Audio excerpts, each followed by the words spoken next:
My name's Eddie Nestor. Profession. I play music sometimes. I'm a broadcaster.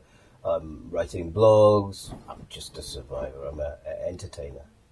My name is Ellen Thomas. I'm an actor, director, producer, and I have leanings towards entrepreneur. Okay, my name's Toinek Betu. I'm a curator and head of education and social policy at Likali Organisation.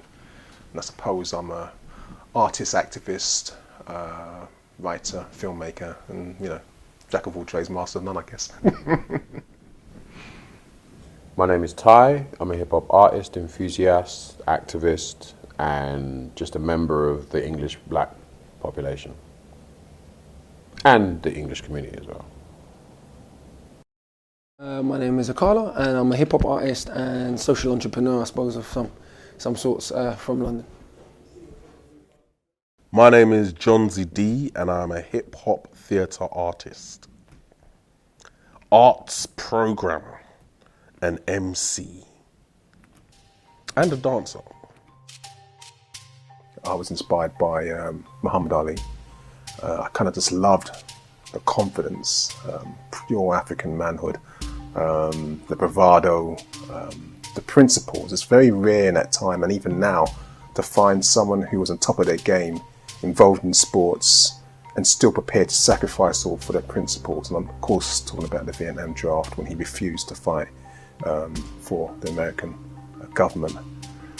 When I was a child, the first black man to make me feel proud was Cassius Clay. I imagine lots of people will say that. Later to be known as Muhammad Ali. So, to me, I would say African icons, past and present.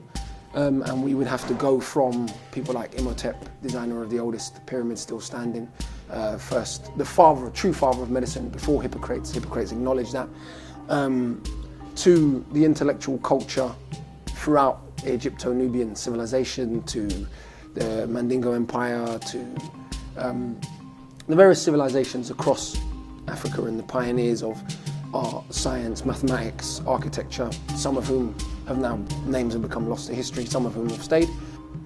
Marcus Garvey definitely stands out as one of the main black heroes in my experience.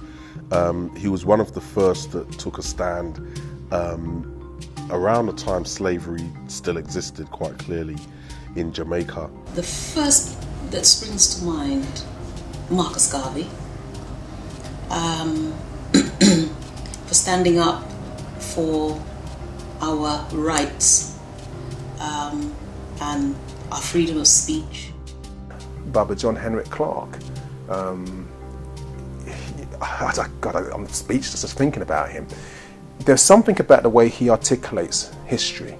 It just feels like, it's one of your grandparents sitting down under the baobab tree. Like whenever I'm in the motherland and I'm talking to our elders, that feel hits me, that kind of, here is pure, unadulterated wisdom.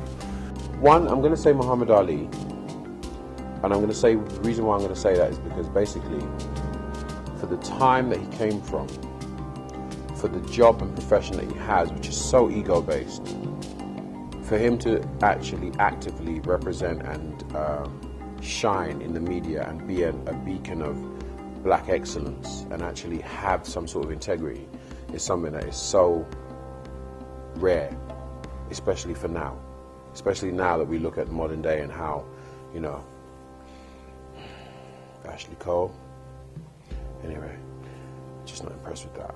The thing that makes these people icons has been their attempt to reaffirm and re-establish an African identity to the best of their abilities.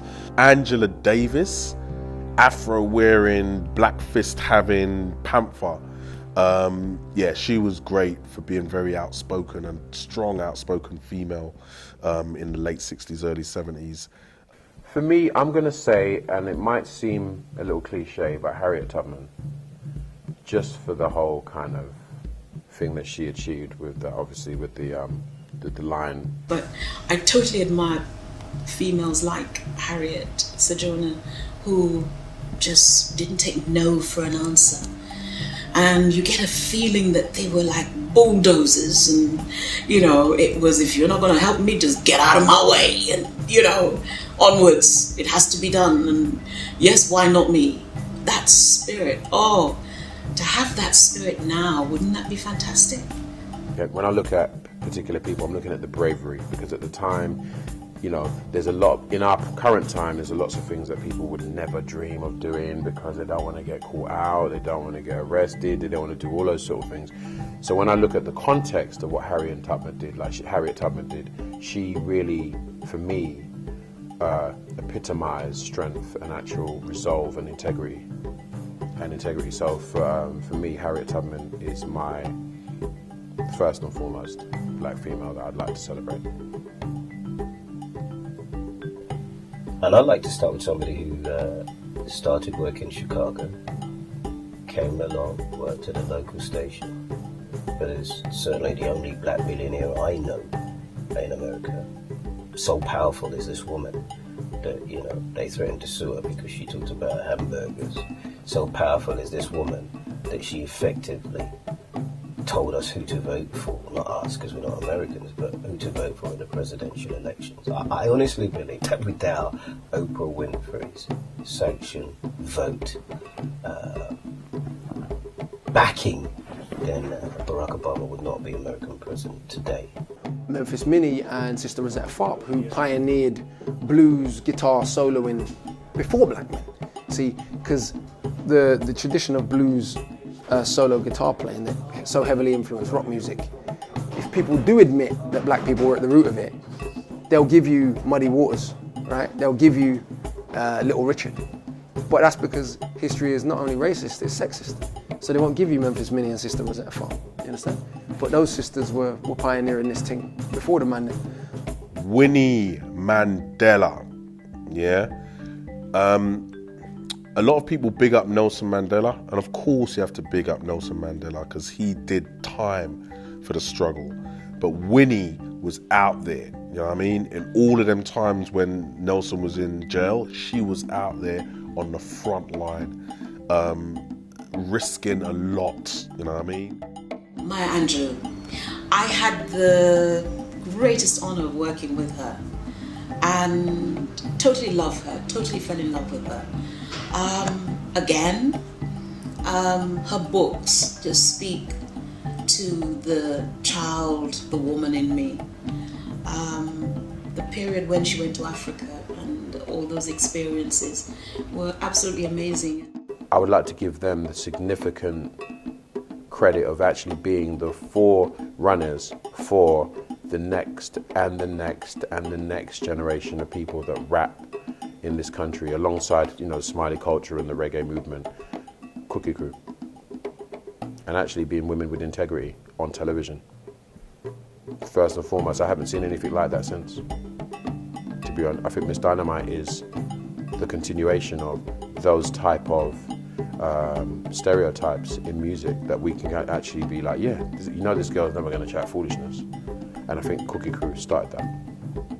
My vote, and I'm sorry that I've stayed quite contemporary with mine, but my vote is for Lennox Lewis, the undisputed, undefeated heavyweight champion of the world. Go on. And I love the fact that he played Bob Marley's Ballad into the ring, because, you know, what we're talking about when kids or people watch things, right? You want to know, right? You're surviving, you're doing your bit in a white world or whatever it might be. But he wasn't any Frank Bruno.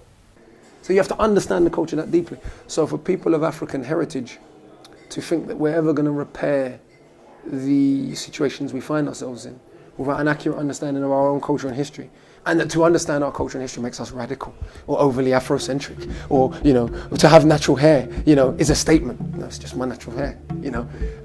We have to do away with all this nonsense and get comfortable in not just even understanding our own icons.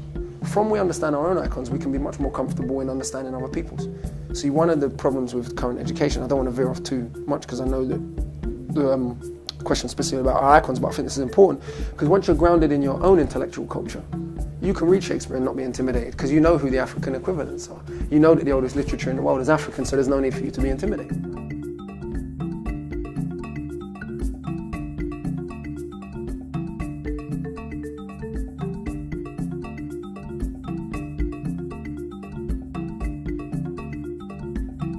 Black history is your history, our history, world history.